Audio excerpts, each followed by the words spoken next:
Welcome once again to the official MUFON podcast. I'm your host, Richard Beckwith. For 3 nights in late December 1980, UFOs besieged a joint British-American Air Force base near Woodbridge, Suffolk, England, known as RAF Bentwaters. Situated on the northern edge of the Rendelsham Forest, the Cold War-era base served as a deterrent to Soviet aggression in Western Europe and played a major role in NATO. It served as the primary home for the 81st Fighter Wing and secretly housed a substantial arsenal of tactical nuclear weapons. Colonel Charles Halt served as the deputy base commander at RAF Bentwaters under then Colonel Gordon Williams. On the night of December 28, 1980, Colonel Halt and several service members, including a number of base security personnel, witnessed UFOs maneuvering over the base. One UFO interacted directly with Halt and his men, at one point shining a bright beam of light down to the ground in front of them. Colonel Halt will be appearing as one of our featured speakers at the MUFON Symposium this year, and I am very fortunate to have him with me here tonight. Colonel Charles Halt, welcome to the MUFON podcast. Thank you very much. My pleasure. I'm really happy to have you here. First of all, I want to say thank you for your service. Oh, you're quite welcome. I have to tell you, I never intended to stay in the military, but when I got in, I enjoyed it. It was challenging, and for some reason or other, I stayed for a long time. Well, and that's how I want to start. I want to ask you, why did you join the military to begin with? Well, it's almost embarrassing. You're probably not old enough to know, but in 1962, the draft was going full blast. Believe me, they were expanding the Army and things were going kind of busy, I guess, for the military. And I took my physical for the draft board and got it classified as A1, which means ready to go. And I graduated from school where I had an exemption, and our next door neighbor was on the draft board locally. And she came over and told my mother, your son better make some arrangements because we'll have him in the next couple of months. So with that in mind, I went down and talked to all the recruiters. I didn't want to go in the Army particularly. I was very interested in the Navy. In fact, I went and took the AFOQT test, which is a qualifying test. And I already had my physical and was ready to be on board of Navy officers for a commission. And I thought about 6 months out of a year, maybe or more at sea. I'm not sure I want to do that. I walked on down the hall and talked to the Air Force recruiter, and he said, I can help you out, son.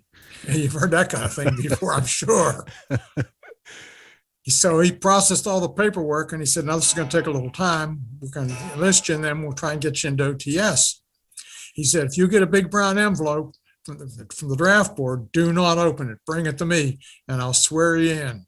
So before I got the envelope, he called me back and said, I've got you a slot. How about coming down? So I enlisted in the Air Force, and the rest is history. What year was that? That was 1963, spring of 1963. Where'd you go after that? Well, I went to San Antonio, Lackland Air Force Base for all that torments of, the shaved head and all that sort of stuff. Mm-hmm. In fact, I almost, I'd have gone back home if I could have.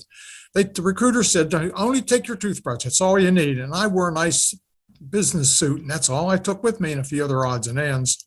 And I got there on a Friday and checked in. And the first thing they did was they processed me and shaved my head and told me I couldn't get any uniforms until Monday. So I'd have to wear the same underwear and same clothes. And on Saturday, they took us out in the ball field picking up rocks in my suit in the sun. And I thought, man, this is not for me. I can't believe this. Anyhow, it settled down and things worked out. Good. I guess the best way to put it. Mm-hmm. And you moved up. You moved up in command. Well, I had an interesting career. I was very fortunate. I was quite often at the right place at the right time, and apparently did the right things. So, in fact, the first thing the Air Force did when I graduated from OTS, they sent me to tech school for almost a year, maintenance engineering, the equivalent of graduate school. It was very good school. I really enjoyed it. I mean, I learned a lot. Spent the next 17 years in aircraft maintenance. In the spring, or actually in the winter of 1980, found me in the Pentagon, of all places, managing a good portion of the Air Force's jet engine fleet. I got a call from the personnel people, and they said, you've been selected for special career monitoring. Apparently, I'd impressed somebody along the way somewhere. I said, what does that mean? They said, good assignments. So the first thing they did is said, how would you like to go to Iran? I said, what? They said, as an air attaché to the Shah. I said, sounds interesting, but I'm not sure. They said, here's the Audubon, which is a telephone number for the incumbent there. Call and talk to him. And I called the guy up. And he said, this is one of the best deals you ever get. He said, you can save almost your entire salary. You can't bring a car, but they provide a car and driver. They provide housing. All you have to do is buy food and clothing. And once a month, you get to go to either Germany or to Turkey to shop. He says, it's a fantastic deal. So I agreed. And I was on my way. I was studying Farsi and getting ready to go when suddenly things took a downturn in Iran. And we had some issues where I was working, and they wanted me to extend for another year, and they managed to get me out of the assignment. And the gentleman that replaced me was one of the hostages that spent, one of the 80 hostages were spent in captivity for almost a year or more. Mm-hmm. Well, that settled down, and I finished my extra year. And then they called me again and said, how would you like to go to Oslo, Norway? I said, oh, throw me in the briar patch. They called me back the next day and said, the Sink, who's the commander in Europe's executive officer, wants that position.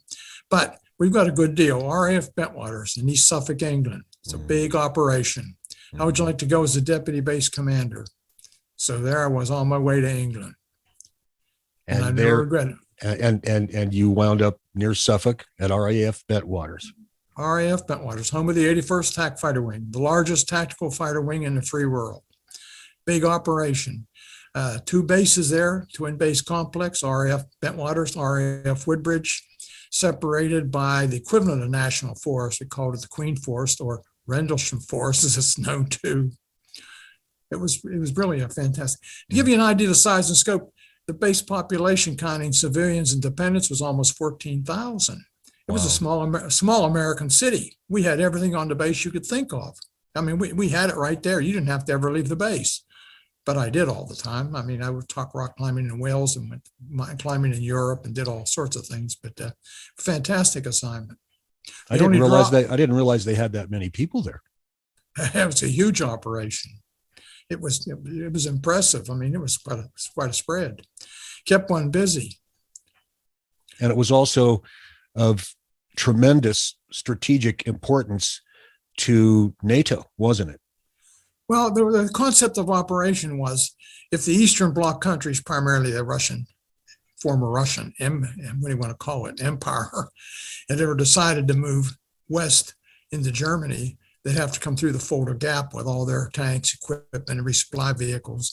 And our mission from the base was to pick up all the A-10s and go with the 6 forward operating locations, which were pre-positioned and stocked in Germany, and go kill tanks and armor. The base would have then been backfilled by strike aircraft, initially F-4s and then F-16s. They would pick up pre-positioned weapons and take the war to wherever necessary.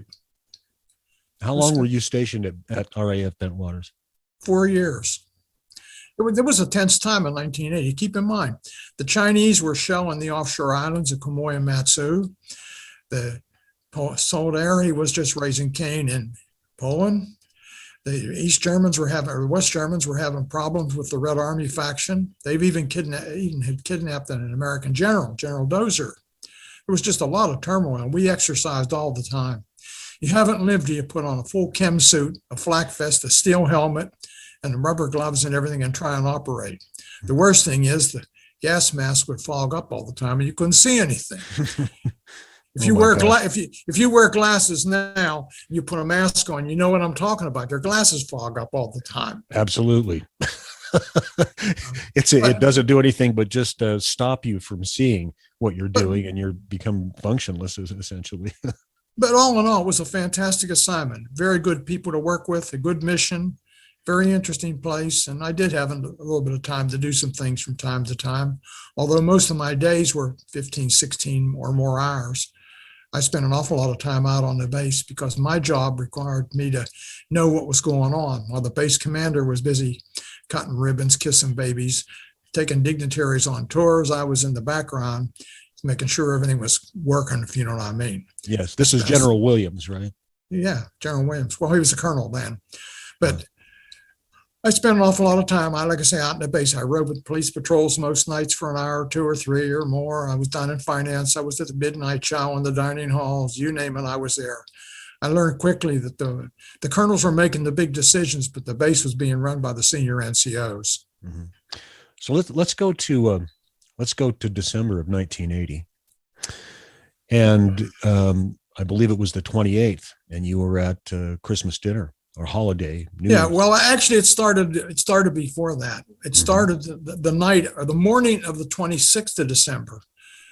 I typically went into the office way early in the morning, usually around 6 or 6:30, to get things organized for the day and just go through everything that happened the previous day and what was on the agenda. And I stopped by the police station to pick up the police blotters. Now, the police blotters are the chronological listing of everything the police had encountered or knew of that was of any significance for the previous 24 hours. And when I walked into the police station, the desk sergeant looked at me and started laughing. Oh, he had a good sense of humor. I knew him, not well, but I knew him. And he said, "Colonel, you're not going to believe this." So what? And he said, "Last night, Burroughs, Pennis, and Cabansag were out in the woods chasing UFOs all night."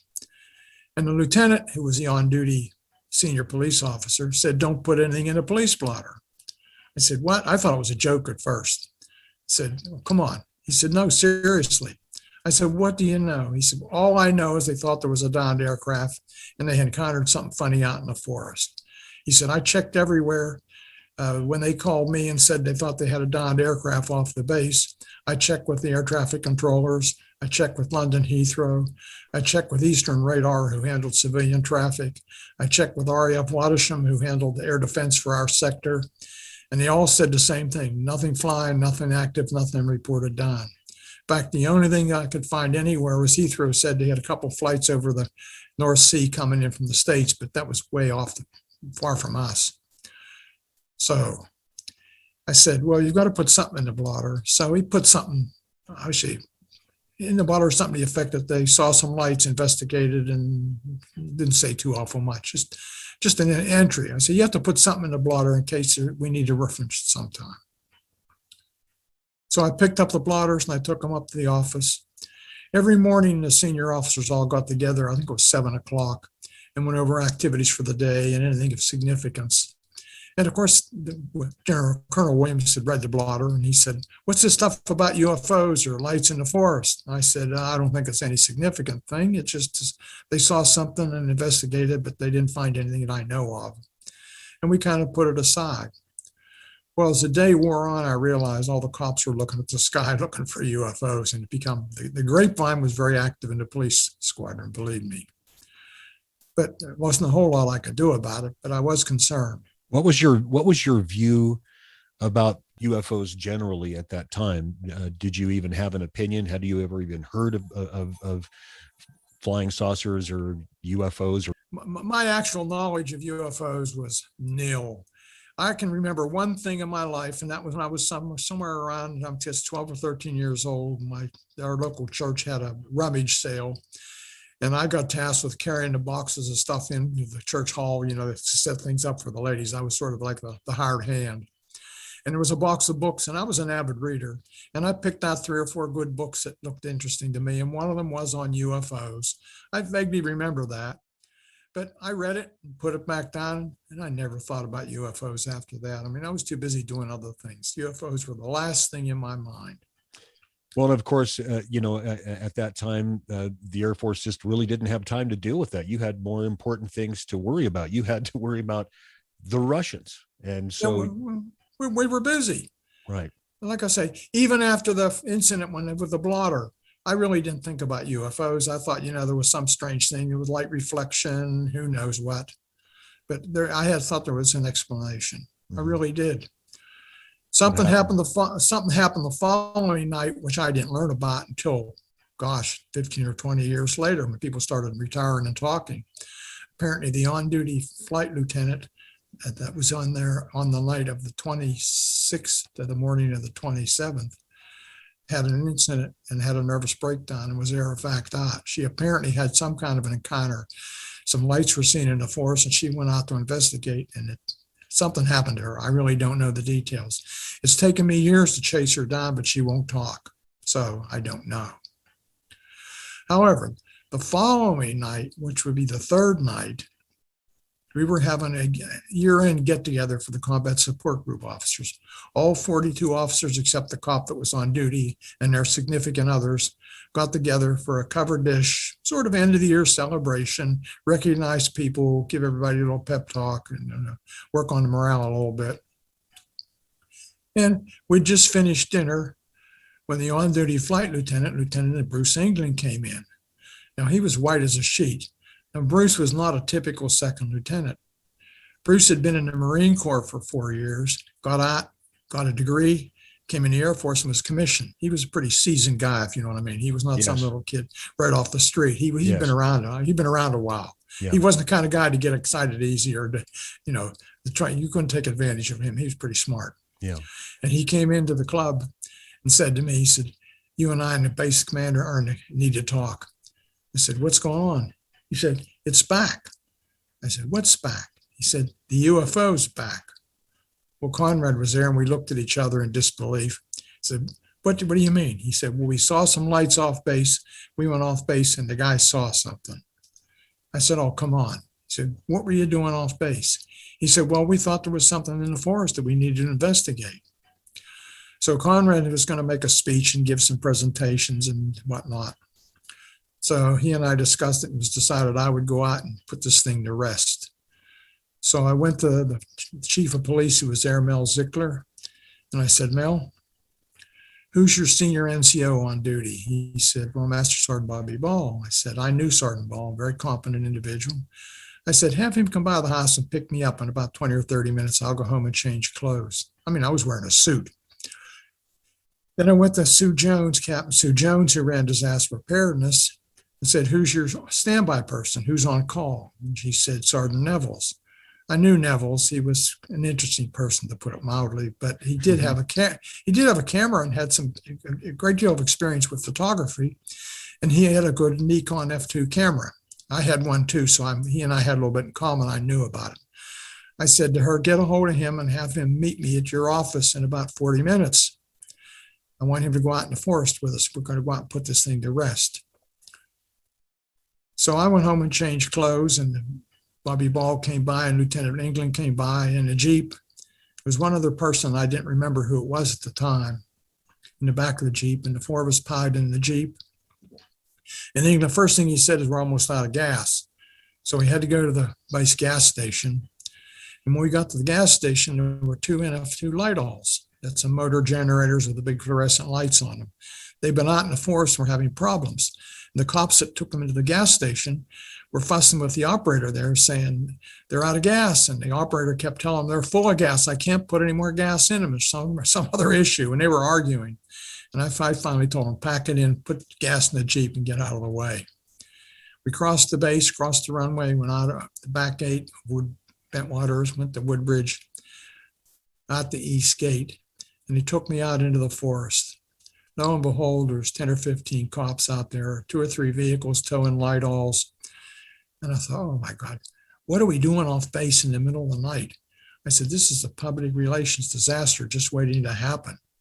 I was really upset. Yeah. Well, I said to the cops there, "I want you guys to be very quiet, stay still." And England said, "The thing that landed 2 nights ago landed right out there." I said, "What?" I said, "I'll show you." It left indentations. So he took me out in the forest. Now Nevels was with me, Sergeant Pastenza, who joined us as a sort of a horse holder. He was carrying the radio for one of the cops. And myself and Master Sergeant went out to the forest, well, 5 of us. They took me out in an area and about 100 yards in, maybe a little more. They showed me an area. They said, "This is where the thing landed 2 nights ago." I said, "What?" "See these indentations? That's where it stood on its 3 legs." Well, the indentations were about 12, 13 inches across. And they were equidistant apart. And they were pressed well down into the hard packed sandy clay soil. So while we're there milling around, taking readings with the Geiger counter, which, by the way, were significantly above background radiation levels, but not dangerous, The interesting thing is the 3 indentations got a higher reading, and the center of the triangle formed by the 3 indentations was even higher. So let's check the trees. So he went to the trees around her. These are tall Corsica pines.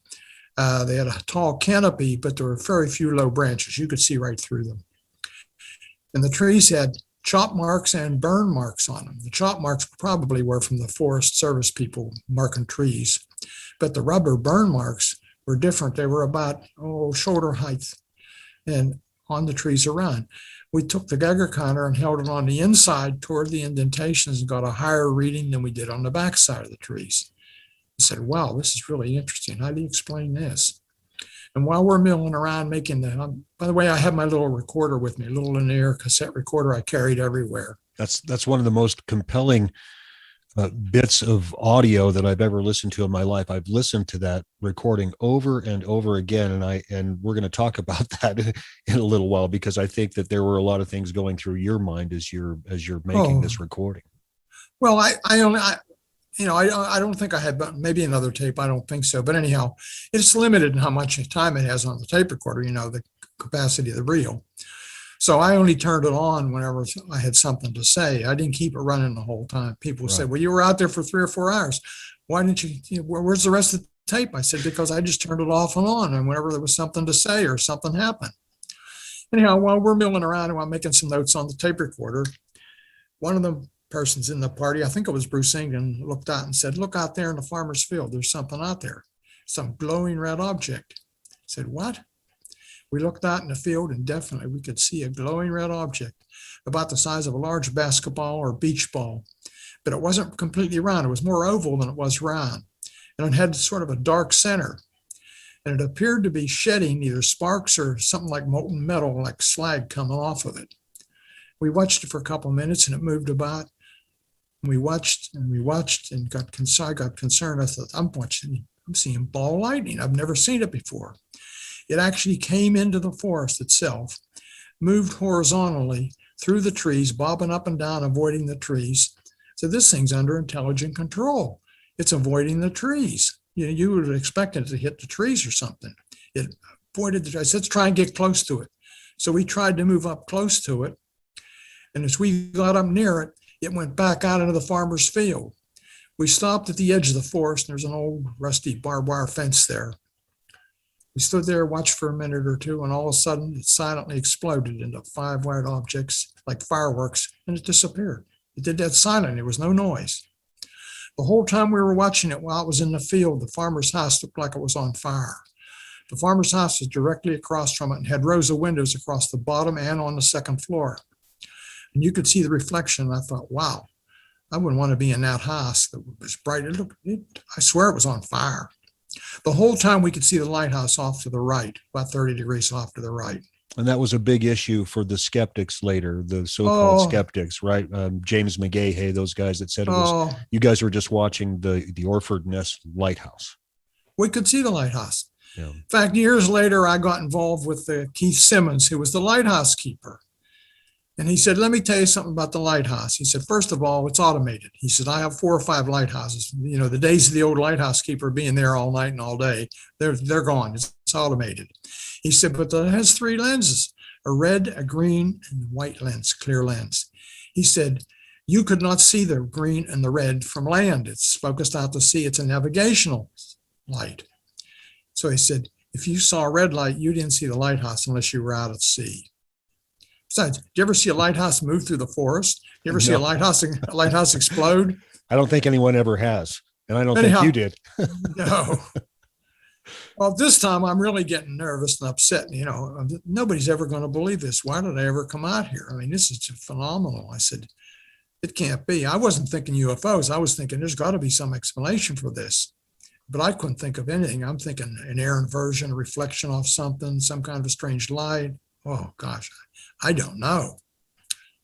So we were out in the field looking around to see what I saw stuff coming off it, sparks or looked like molten metal maybe dripping off it.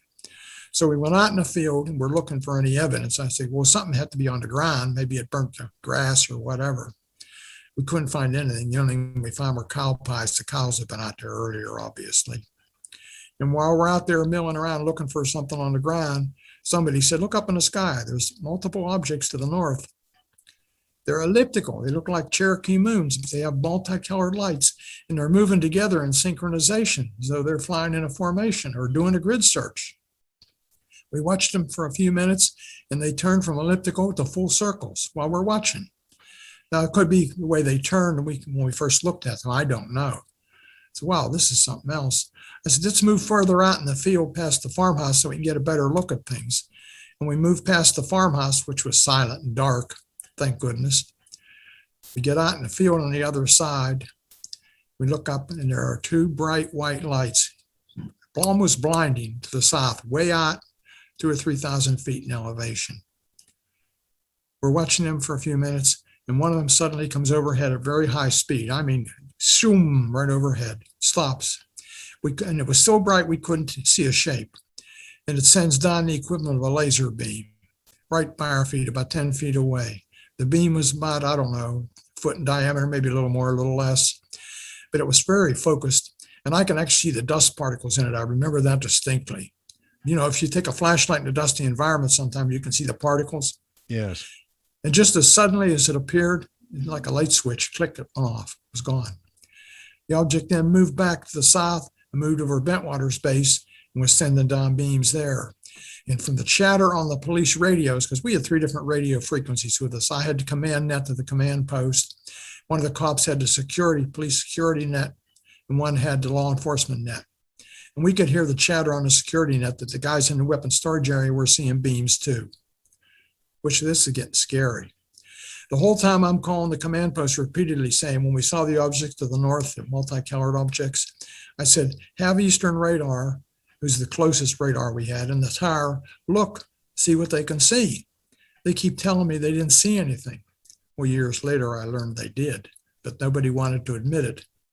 What I found out many years later is the air traffic controllers actually saw the object go across their scope twice, somewhere around 2,000 miles an hour. They physically saw the glowing object and watched it go into the forest, but they didn't admit it at that time. They'd learned because some of their contemporaries that reported UFOs in the past had been decertified and lost their career certification. So they didn't say anything. And later learned that the British radar people picked up something briefly too and saw it drop off the scope. So there was something definitely going on. A couple of the radar operators have come forward since that time, haven't they? Oh, yes. The 2 operators in the Bentwaters Tower have come forward, as well as some of the British controllers. In fact, some of the British controllers can tell you an interesting story about how not long after the event, American and British people in civilian clothes came in and got all their traffic controllers together and told them they didn't see anything, they didn't hear anything. The radars were off, which is BS. They never turned all the radars off. Believe me, you don't turn off the air defense radars. Not during something like that. They confiscated the logs. They confiscated all the radar tapes. Now, if the radars were off, why would we want to confiscate the tapes and the logs? Why would you tell people you didn't see anything? So, who knows? Well, I want to ask you about what was going through your mind as you're watching these objects maneuver over you. What is going through your mind? Are you just simply going with your training and dealing with a new situation you haven't dealt with before and just sticking to the book and not really allowing things to run through your mind, or are there these little voices saying, this is something weird, man? Well, I have to tell you an interesting story. One of the well-known, at that time anyhow, TV personalities took the tape and had it analyzed for voice stress analysis by the people who did the Watergate tapes. And they said, there's portions of that tape when you just go off the chart almost, and then you're really strung out. I said, well, I didn't know. Everything's going through my mind, trying to find an explanation, and I couldn't find one. And I finally myself came to the conclusion that I wish I hadn't been there. Why did I ever get involved? Why didn't I send somebody else out here? When I went out, I thought I was going to go out there for a few minutes, turn around, come back, go back to the party. That's what I thought. How long were you out there? We were out there till something like 4 o'clock in the morning.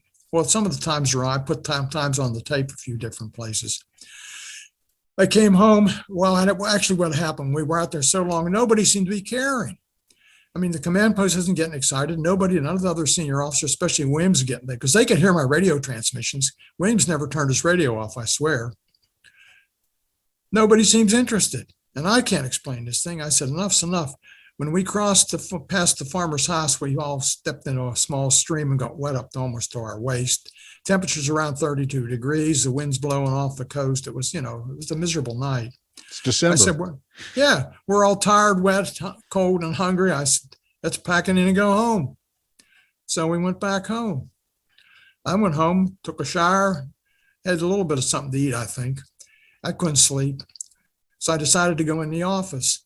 Now, our office was a big, long Quonset hut, if you're familiar with them. On one end was the wing commander's office, and the other end was the base commander's office, and we had a common foyer or entryway. And just as I went to open the front door, Colonel Williams drove in, the wing commander. So I waited to hold the door for him. He got out and came up and he said, Halt, he said, that was some night you had last night, wasn't it? I said, yeah, that's an understatement. I said, I made a tape. He said, what? He said, come on in the office. So we went in the office and I played the tape for him. He said, let me have the tape. So I gave him the recorder and the tape. I said, what are you going to do? Right. He's your commanding officer. Yeah, this was Sunday, mind you. So there was nobody else in the office. He said, Wednesday, and I knew this, Wednesday we have a staff meeting at 3rd Air Force. All the senior commanders in the UK get together for a staff meeting with the general. He said, I'm going to take the tape and play it. And I said, uh-oh, there's my career gone. So I worried all week. And I was waiting at the door when he came back around noon on Wednesday. And he got out and came up the steps. And I said, boss, do I still have a job? He laughed and he threw me the tape recorder. He said, yeah. He said, come on in. So I went and sat down in the office. He said, let me tell you what happened. He said, I told the general about it. Apparently the general knew more than what I thought he did at the time. Mm-hmm. And he said, the general listened to the tape and said to Williams, he says, is Halt credible? He said, yes. He says, is the tape legitimate? Yes.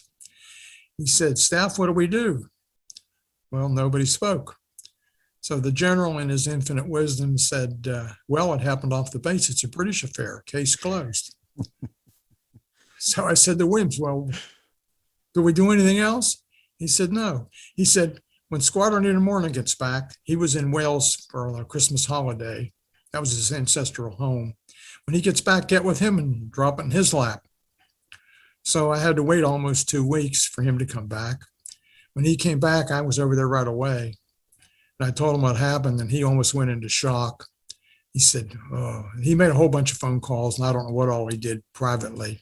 Mm-hmm. And he came back at me a little later in the morning and said, give me something to talk from, a talking paper. So I wrote that infamous memo.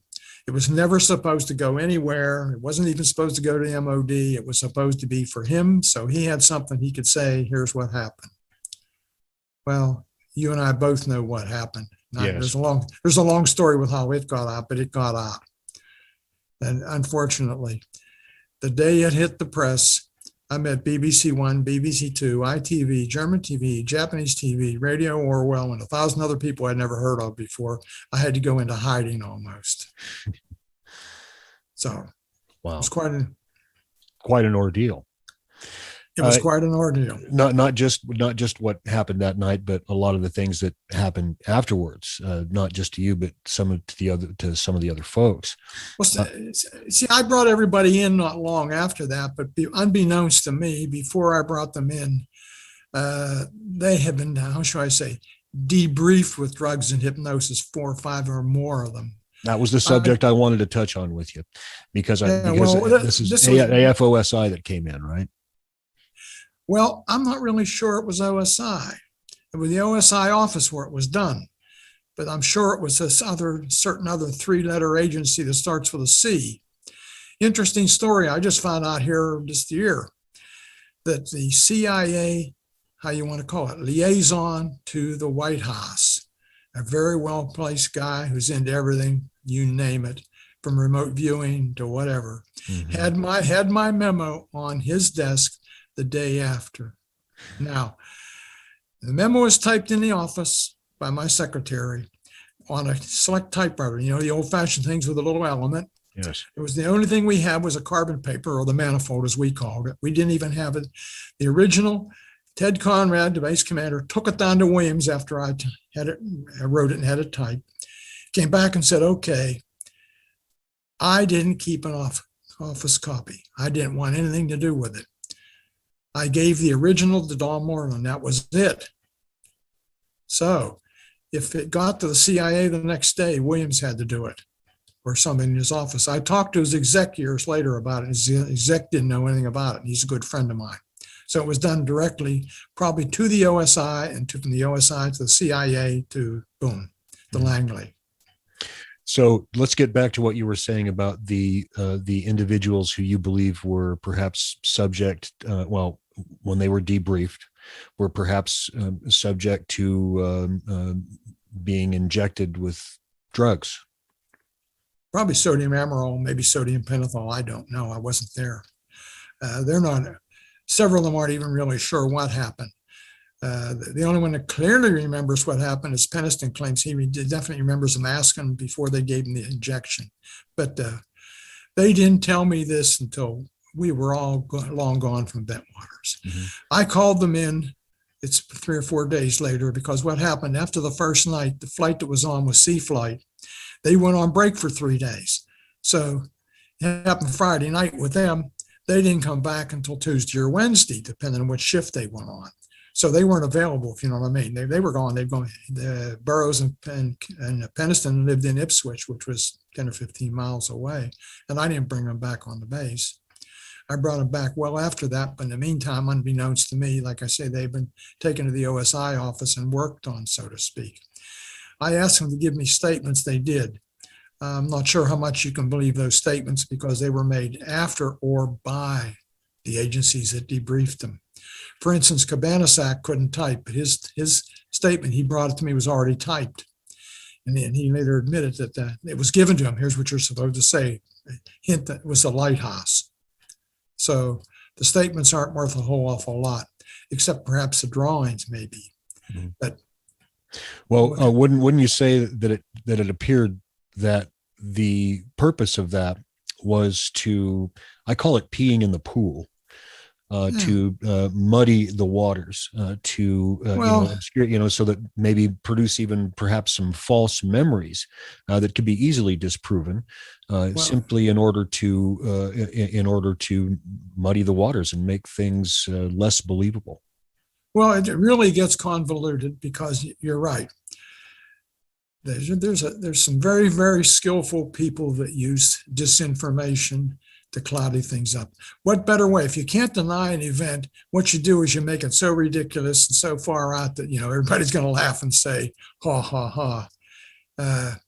They also had a wannabe by the name of Larry Warren, who ended up writing a book with Peter Robbins, which now Peter's admitted is a bunch of BS. Actually did some good research, but most of the stuff that Warren says is BS. It's been well proven now. We know that. We know. I've spoken with Peter about that, and we had a discussion about that on the podcast on an earlier episode. Okay, and then Peter's given me a very heartfelt apology for everything, because for years I've been telling Peter, it's not true. You're being had. I said, get off. You're on a dying horse. Don't ride it to death. Get off while you can. That was when he was working on the book and hadn't even published it, but he wouldn't listen. Do you think maybe Mr. Warren may have been manipulated in that way? Oh my, yes, but he didn't need too much manipulation. He'd been involved in so many things, everything from Operation Bullpen. Have you ever heard of it? No. The largest sports memorabilia, what do you want to call it? Thing of counterfeit stuff. Oh, it was a huge thing, a multi-million-dollar operation. Had many. There's even a book written on it called Operation Bullpen. He was involved in that. He was an understudy to one of the principals. He left the country. He left the country and went back to England just as that was breaking. I think, and they let him go because he was a little fishy. Probably didn't bother going after him. They got the big guys. Yeah. The guy, he was an understudy. He was known as Stan the Man. I have more information on that, but we don't have time to go into all that. Yeah, that's okay. I understand. Well, I was kind of wondering if that was the case, that maybe he just kind of ran with the ball. He didn't need much help. is what Yeah. I'm trying to say. Yeah. In fact, he got involved in everything. He was selling John Lennon's glasses, his hat, and his coat. He sold Stevie Vaughan's guitar for 100,000 pounds. It turned out to be a Vocus. He has fake Ben Hopkins paintings he did. He was going to sell, but he got cold feet on that because everybody found out about them. Holy moly. Oh yeah, I've got a catalog of stuff. I got a whole file drawer on him. He's quite a character. He would make a good movie character his life. He's been a professional fraud. I mean, he's been involved in everything from getting fired by Tesco, which is equivalent of Walmart in England, for stealing cigarettes to threatening people's lives. He actually complained he was a member of Hell's Angels. Well, you don't do that. If you put their patch on and you're not a member, buddy, you're in trouble. You've just marked yourself. I understand they played a call on him and explained the facts of life to him. Right. Well, let's talk just a little bit more about not just the incident, but about some things that you've done afterwards. You've written a couple of books, right? One. I looked at the Halt perspective, and then I saw one called Bentwaters Revisited. No, I didn't write that. That was a program I did. Well, you might want to talk to the guy that wrote that, because it sure looked like you wrote it. What's his name? Well, it said Colonel Charles Halt. No, I work with John Hansen. In fact, John and I are updating. We've got a lot more material now. There's no doubt about a whole lot of things that have come out after the fact. There are so many wannabes, they just keep popping up. You can't believe how many people claimed they were there. Yeah. Unbelievable. People that were legitimately at Bentwaters at that time put themselves in the middle of it now. And some British people put themselves in the middle of it, even a British policeman. An SAS officer supposedly said, no, well, it was an exercise we were running against the base. There ain't no way. There's 2 new books out now that's claimed that it was a mind altering experience. That's bogus. I can show you irrefutable proof that that's a bunch of nonsense. Well, clearly the physical evidence that came out of that case, including the elevated radiation in the surrounding environment, the impressions left on the ground by the object that Jim Penniston took himself the next day just to prove to himself that it actually happened to him. There's a lot of physical evidence that came out of that case, and it just cannot be explained by the bogus explanations that have been tossed at it. It's like these are like BBs at freight trains, if you ask me. I mean, the facts are what they are, and you can't get around them. No. You can't explain them by anything other than that base was visited by something, whether it was from another planet, extraterrestrial. I mean, I don't know. Do you have an opinion about that? Well, I do. I definitely know there's something that we don't or aren't familiar with. I say we, the layman. There may be some people that do know some answers. I'm firmly convinced it's either one or 2 things. Either there's a select group of people who are divorced from the government, ex-government employees, high-level military, scientific, that are in the background, or there's something else more sinister behind the whole thing. The CIA, the FBI, the OSI, all those agencies, they're only tools. They collect, they do things at somebody's bidding. There's something behind it. That's the reason you won't find disclosure very soon. And so, based on your experiences in that context, looking at what is happening now, based upon what we've been told, or at least the limited number of things that the government has admitted relative to the UFO phenomenon, do you think disclosure is going to happen? I have my doubts, to be honest with you. People say the government's doing this and the government's doing that. They assume that the government is an entity that works together, that works in lockstep, if you know what I mean, all the agencies. That's BS. Believe me, having been on the inside, I can tell you, all those agencies, the triple digit people, FBI, CIA, and on, and DIA, NSA, they compete for budget, they compete for attention, they compete for you name it. And they share when they want to, they don't share when they don't want to. So in other words, all these different entities have a little piece of the pie, so to speak. There's no one entity except away from the government somewhere. And I don't think you'll ever find it unless they want to be found. And I don't think they want to be found. Mhm. It goes back something like the Majestic 12 thing. I'm not saying Majestic 12 is real, but something of that nature.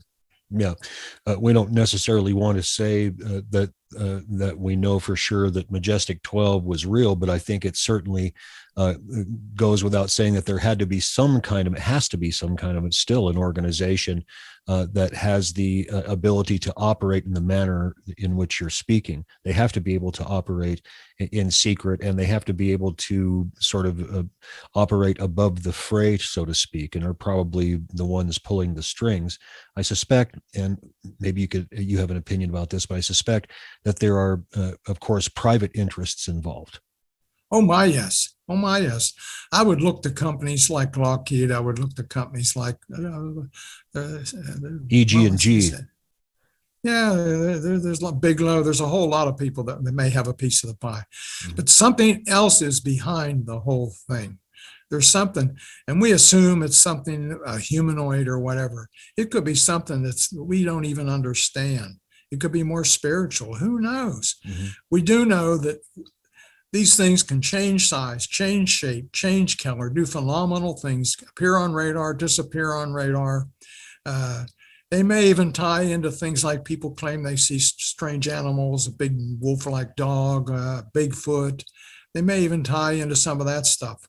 Mm-hmm. Let's face it, we've never found a dead Bigfoot, have we? No. Not that I'm aware of. So all these phenomena clearly do tie together in some way. Some speculate that it's consciousness that underlies all of this stuff, and I've been hearing a lot of that lately. This sort of idea of the theory, not necessarily of the theory of everything, basically, relative to paranormal stuff. And yeah, you are, with the Bigfoot stuff, and while you've got the Skinwalker Ranch, a lot of documented things down there, and the the NIDS stuff, and the stuff that Edgar Mitchell was involved in. You begin to see that there's a broader universe out there that we're just beginning to scratch the surface of. It's what is disheartening about it is that the government, if you want to call it that, and the powers that be certainly know a lot more than they're telling us. And I suspect, and I've had this discussion with some of my other guests, that it's likely with relative to the UFO subject, that the visitors themselves are the architects of the secrecy. Could be. You've been talking to Jacques Voulet, I can tell. Well, I haven't talked to him, but I certainly I hang around people he hangs around with. He and I had to go around. You and Jacques Voulet. Yeah, because he put some stuff in his book Revelations about Bentwaters, and he didn't do his homework. And I wrote him a scathing letter. And he came to Washington, and he and I sat down and went through it, and he apologized to me. Oh, that's wonderful. I've always considered him to be an excellent investigator, but I think he's also gotten into a certain way of thinking. Like a lot of people do in this field, you get into a certain way of thinking, and it's hard to allow new information to come in that contradicts what you already believe. Right? Well, the current books that are out now talk about, microwaves or ultra high frequency things doing mind control things. But keep in mind, now you have 50 different people or more at probably 10 or 15 different locations. You have the air traffic controllers at Bentwaters, the air traffic controllers at Eastern Radar, RF Watersham, all the people in the weapons storage area, the 15 guys left behind us when we went into the forest, the British people that have come forward and seen similar things. You tie all that together, and it's almost impossible for someone to have influenced them and done mind control. Absolutely. Now, it had to be a big plan. It would have to involve a conspiracy with hundreds of people look at it this way. Rendelsham Forest is a very popular place. Dog walkers, joggers, bicyclists, all year round, even at Christmas time, there's people in and out of the forest all the time. If someone were to go out there and try and set up something where they could generate whatever energy, they're going to have a power source. Now, this is 1980, before lithium batteries, which means an awful long extension cord or a generator. There's no way for 3 days and 3 nights you can keep that kind of stuff secret with all the people that are out and about. Now, are you going to do mind control on people that are guarding some of our top secrets in a weapons storage area, armed with automatic weapons with a license to kill? The people in the weapons storage area have it. They have the license. Deadly force authorized. You're going to screw with air traffic controllers? None of that. You're not going to do that stuff. It's not going to happen. Ergo, the incident occurred just as you and the other witnesses said it did. It did. Yeah. And now I'm sorry, go ahead, continue. And there's even a guy that's come forward now and says, I was out poaching in the woods and I saw it and I have pictures. Well, I looked at his pictures. That's not Rendelsham Forest. Another wannabe. I mean, there's just no end to the wannabes that come forward.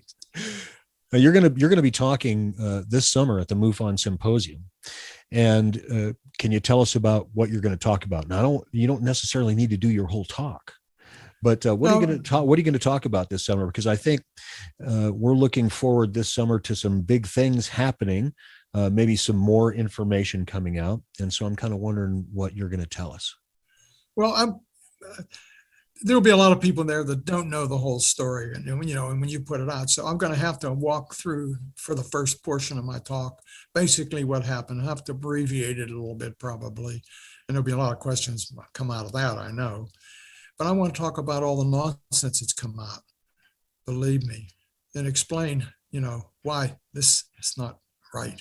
Mm-hmm. There's two stories I've said all along: the story what happened and the story what happened afterwards. And the influence in this, what to call screen memories that a lot of people have. The two primary participants from the first night, have undergone regression hypnosis multiple times.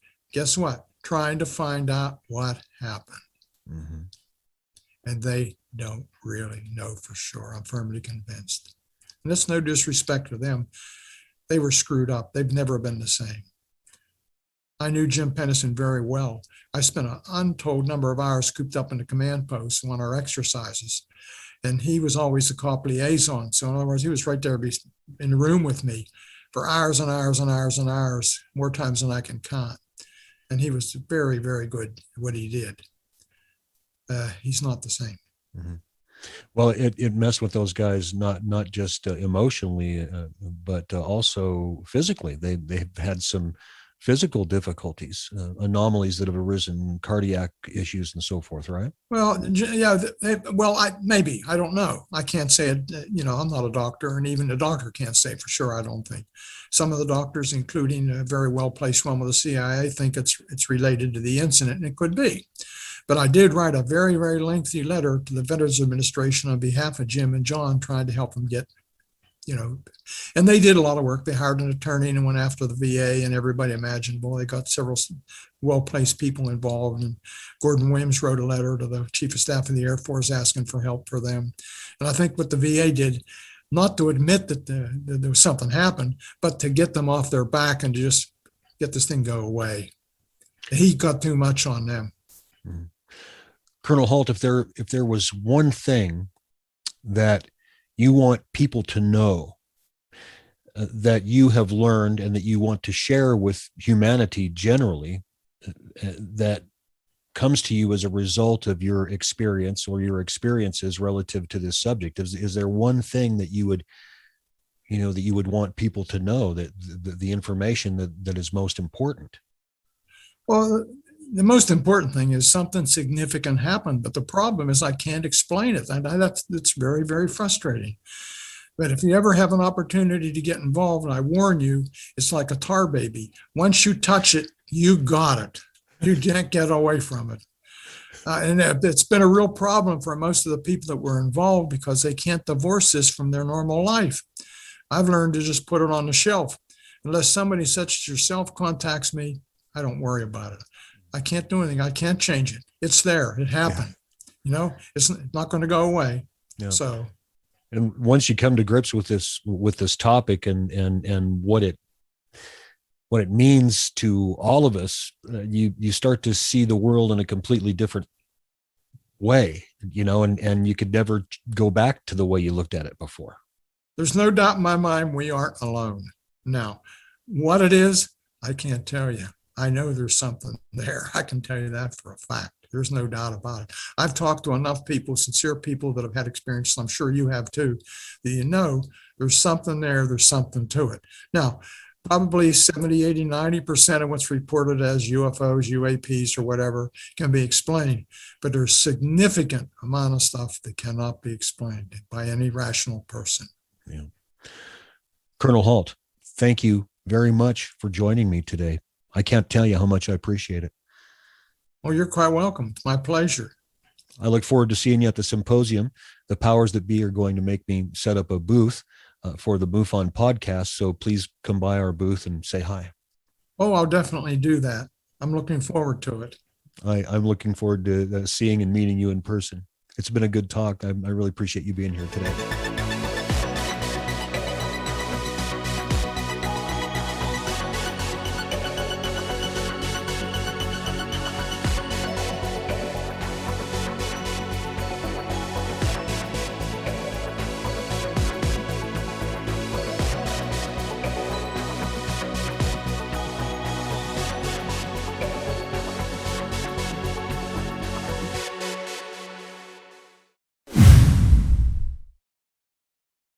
You are not alone.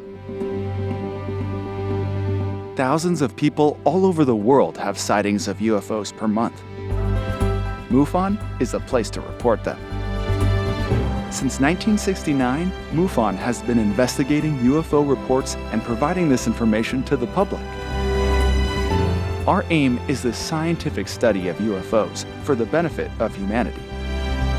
Support UFO research. Join MUFON today. You are listening to the official podcast of the Mutual UFO Network.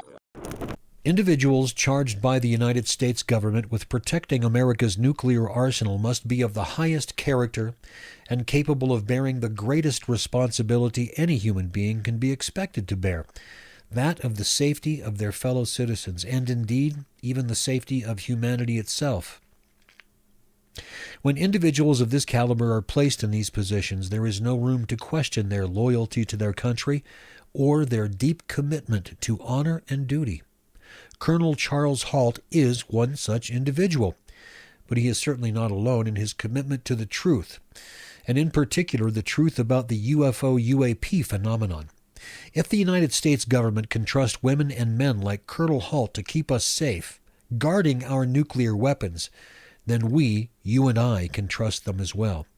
It is time for us to stop ignoring the UFO-UAP phenomenon. As Colonel Halt can attest, it has implications that go far beyond those of national security and invade the very province of our previously well-established place in the universe. Please join us at the MUFON Symposium this summer, August 27th, 28th, and 29th at the JW Marriott Resort and Spa in Las Vegas, where Colonel Halt will be appearing. The theme this year is UAPs, military, and government witnesses speak out. We have a rather impressive list of speakers, including Colonel Halt, Captain Robert Salas, Kevin Day, George Knapp, Oscar Santamaria, James Goodall, Dean Smiddle, Pat Frascogna, John Burroughs, Matthew Roberts, and Nick Pope. Katie Cook will be emceeing the event as well. The MUFON podcast will also be there broadcasting live, as will MUFON television. Thank you once again for joining us. If you're watching us on YouTube, please remember to hit that like button and subscribe. Our next guest will be Captain Robert Salas. We'll see you next time right here on the official MUFON podcast.